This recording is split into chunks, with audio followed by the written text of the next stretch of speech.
लेकिन शंकर जी पार्वती जी को कथा सुना करके कहते हैं, पार्वती जी एक हमारी चोरी सुनो। पार्वती जी बोली कौन सी चोरी? राम जी अवतार लेवे और शंकर जी आए ना, ऐसा हो सकता? शंकर जी बोले पार्वती जी हम भी दर्शन करने गए। क्या इसी रूप में गए? नहीं नहीं नहीं नहीं, हम मनुष्य बन के गए ताकि हमें कोई पहचान ना पावे। अच्छा महाराज फिर क्या हुआ? हम अकेले नहीं गए, चेला को भी ले गए। चेला कौन? कागभुशुंडी जी महाराज। महाराज आपको राम जी के दर्शन भय? बड़ी मुश्किल से भय। क्यों? बहुत दिन हो गए हमको प्रवेश ही करने नहीं मिला, आइडेंटिटी कार्ड नहीं। फिर क्या किया? बोले हमने उपाय किए जतन। क्या उपाय किए? शंकर जी बोले एक दिन हम खिलाड़ी बन गए, मदारी जादूगर। 4-5 डब्बा ढूंढ लिए, महल के बगल में डब्बा रखकर खेल दिखाने लगे, डमरू बजाने लगे। सोचा डमरू बजाएंगे, कौशल्या माता ऊपर झरोके से झांकेंगी, लाला को लेकर के झांकेंगी, हमें यहीं से दर्शन हो जाएंगे। लेकिन जैसे ही डमरू बजाई राम जी चौंक गए, रोने लगे। कौशल्या माता नाराज हो गई, हमारा पूरा टीम टाम लेकर के बाहर फेंक दिया गया। ये मिशन फेल हो गया। अब जब ये मिशन फेल हो गया, शंकर जी बोले अब दर्शन तो करना ही था, क्या किया जाए? हमने एक उपाय और सोचा। क्या? हम ज्योतिषी बन गए, बैठे एक पेड़ के नीचे। पेड़ के नीचे बैठ करके शंकर जी महाराज हस्तरेखा देखने लगे। शंकर जी तो शंकर जी त्रिकालदर्शी है, ये सब जानते ही हैं, कोई भी आवे। क्यों तुम्हारा नाम रामलाल है? जी महाराज। बाप का नाम श्यामलाल? अरे गुरुजी तुम तो बहुत जानते हो, जरा हाथ देखो। हाँ तुम्हारी पत्नी का नाम सविता देवी है। लड़ाई चल रही है आजकल। जी गुरुजी सही पहचाना। अब तो पूरे अयोध्या में हल्ला हो गया। कौशल्या माता के कानों में परिचय चला गया। एक दासी बोली एक काम करो, अपने लाल को भी देख लो, अपने लाल का भी भविष्य पता कर लो कि राम जी क्या होंगे। एक दासी दौड़ती दौड़ती आई और आकर के शंकर जी के चरणों में प्रणाम करके बोली आप हमारे साथ चलो, राजमहल में तुम्हें हमारे कौशल्या नंदन का हाथ देखना, हाथ रेखा। अच्छा चलिए। कागभुशुंडी जी बोले काम बन गया। गुरुजी बोले चलो चेला। सामान लिया, प्रवेश भय। जैसे ही प्रवेश भय तो कागभुशुंडी जी को रोक दिया, एक ही लोग जाएंगे अंदर। रानी के महल में 2 लोगों का प्रवेश वर्जित है। कागभुशुंडी जी बोले अब हम क्या करें? शंकर जी बोले यहीं रुक जाओ। कागभुशुंडी जी आंख दिखा के बोले अगर आप भीतर गए हमें ना ले गए पोल खोल देंगे। शंकर जी बोले क्या पोल खोलोगे? हम लोगों को बता देंगे कोई ज्योतिषी नहीं है, शंकर जी हैं, गड़बड़ हो जाएगा। शंकर जी बोले भैया ऐसा मत करो, पोल मत खोलो। तुरंत शंकर जी पहरेदारों से बोले सुनो हम तो हस्तरेखा देखते हैं, हमारा चेला और ज्ञानी। क्या ज्ञानी है? बोले वो तो पांव की रेखा देख के जानता है। माता जी से पूछो केवल हस्तरेखा पर दिखवानी है या पैर रेखा पर दिखो?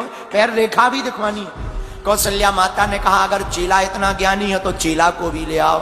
कागभुशुंडी जी बोले जय हो गुरु जी, बहुत खतरनाक हो। शंकर जी बोले तुम्हारे गुरु जो ठहरे, चलो भीतर। अंदर गए और जैसे ही अंदर पहुंचे राजद्वार में चारों लल्लाओं को तीनों माताओं ने डाल दिया, पर राम जी को गोद में रख दिया।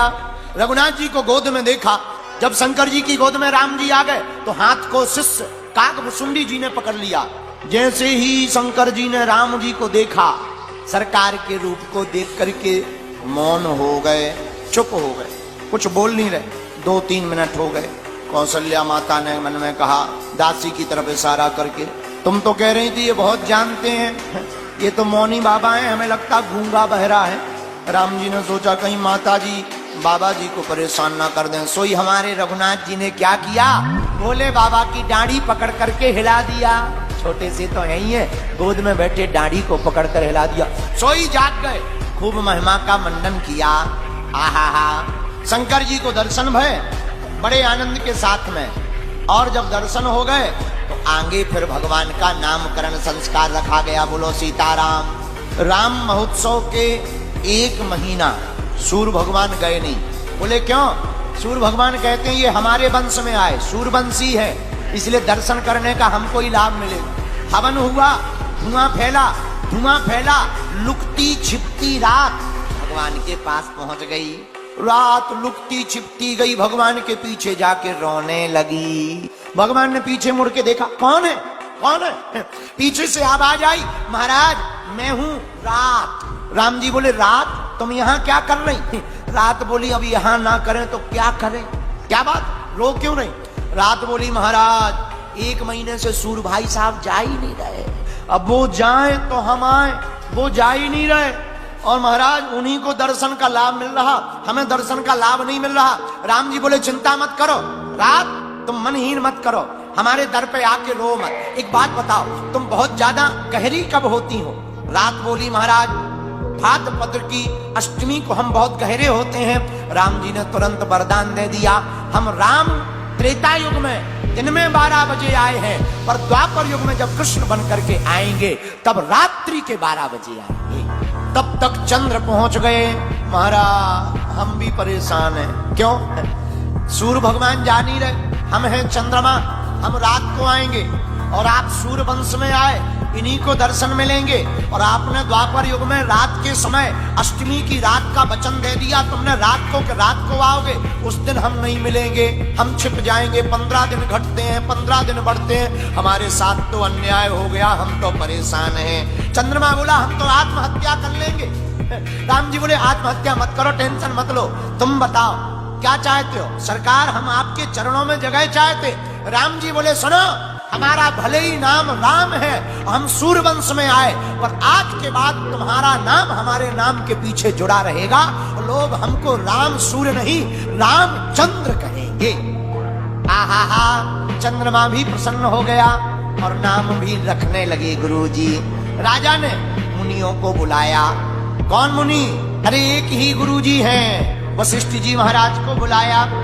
वशिष्ठ जी महाराज आए, राजा ने पूजन किया। महाराज हमारे चारों बालकों का नाम रख दो। अच्छा, चिंता मत करो, कौशल्या नंदन को लेकर के आओ।